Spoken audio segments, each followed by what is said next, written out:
Okay, so I'm going to run you through a few of the ingredients then. So the ingredients I've set over to this side are for the sponge. So we have 50 grams of walnut pieces, 225 grams of caster sugar there, 225 grams also of unsalted butter and a little extra for greasing, 200 grams of plain flour over here, 4 teaspoons of instant espresso coffee powder. I have 2.5 teaspoons of baking powder, half a teaspoon of bicarbonate of soda as well, 4 large eggs to the back there, and 1 or 2 teaspoons of milk. And for the buttercream icing for our cake as well, we have 350 grams of icing sugar, 175 grams again of unsalted butter, 2.5 teaspoons of instant coffee powder, and again about 10 to 12 walnut pieces, they're just for decoration at the end. You're also going to need 2 of these 8-inch cake tins with the removable bottoms.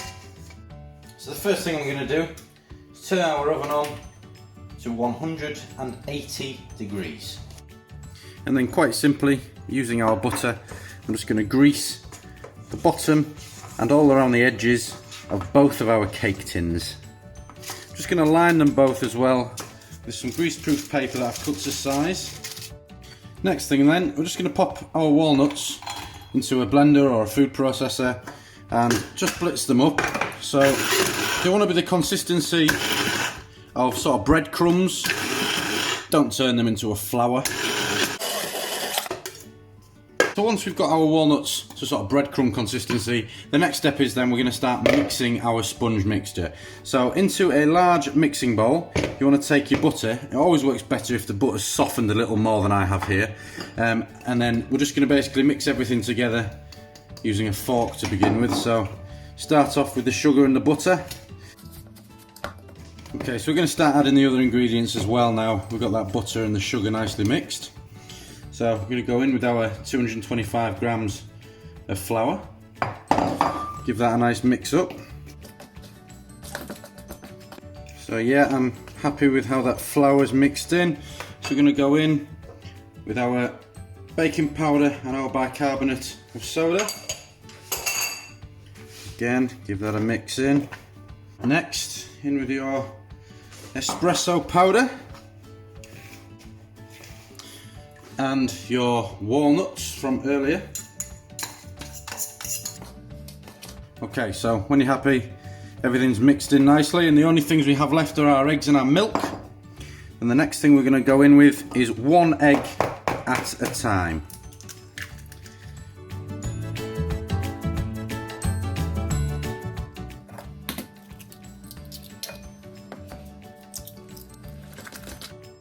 The last of our eggs going in.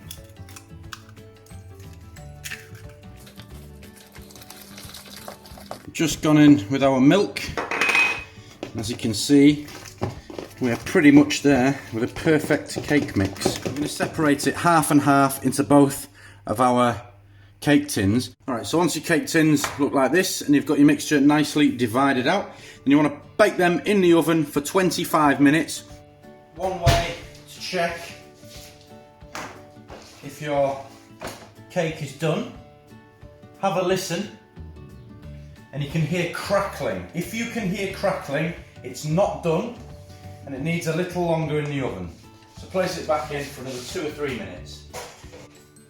So when you're happy that your cake is done, leave it to stand for about 10 minutes until it's cool enough to touch. Then we're going to turn it out and leave it to cool completely on these wire racks here.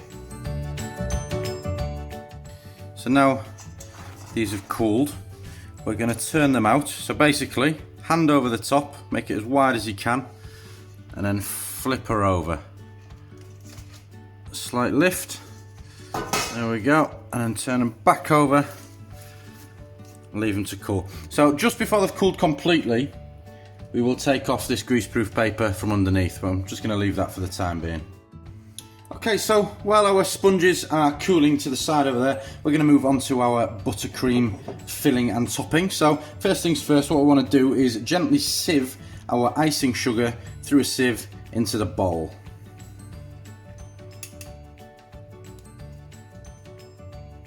Okay, brilliant. Okay, next, using a wooden spoon if possible, we're going to mix our butter with our icing sugar. Again, this works better if your butter is already softened, unlike mine. Okay, now that your butter and your icing sugar is mixed, I'm going to take a tablespoon of boiling water and just add our espresso powder to that. Just mix that until it's dissolved. We're going to gradually add it to our butter and icing sugar mixture.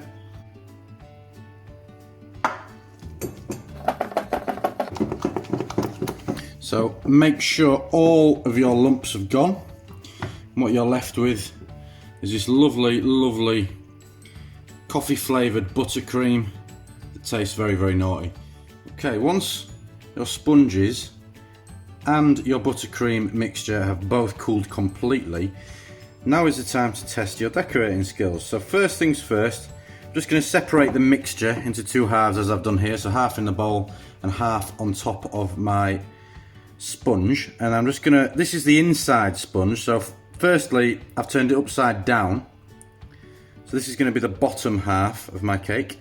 I'm just going to smoothly spread out and as evenly as I can spread out this buttercream across the top of my sponge. Doesn't have to be perfect because of course this bit is going to be on the inside. Okay, now the second half, and then again pop your buttercream on top, and again smooth it out as neatly as you can all the way to the edges. And once you're happy with your topping, just scatter a few of these walnuts evenly around the top.